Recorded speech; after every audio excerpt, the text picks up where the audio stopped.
এক হতদরিদ্র গরিব ছেলে অনেক কষ্ট করে লেখাপড়া করে অনার্স পাশ করেছে, কিন্তু দুঃখের বিষয় সে যখন চাকরি নিতে গেছে তখন কোনো চাকরি নাই। অনেক খোঁজাখুঁজি করার পর সেই ছেলেটা চিড়িয়াখানায় একটা চাকরি পেল।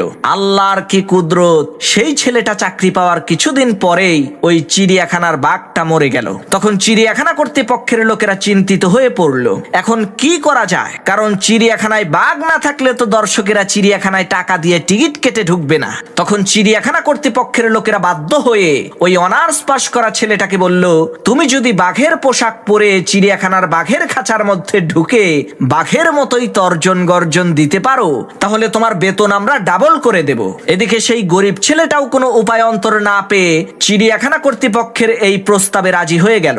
নিয়ম অনুসারে যথারীতি প্রত্যেক দিন সে সকালবেলা বাঘের পোশাক পরে বাঘের খাঁচায় ঢুকতো এবং বিভিন্ন অঙ্গভঙ্গি আর কায়দা কসরত দেখিয়ে দর্শকদেরকে আনন্দিত করত। এইভাবে ভালোই চলছিল তার সময়। একদিন হঠাৎ করে সে খাঁচার মধ্যে খেলা দেখাতে গিয়ে খাঁচার সেই পুরাতন বেড়া ভেঙে তার পাশেই থাকা সিংহের খাঁচার মধ্যে গিয়ে পড়ল।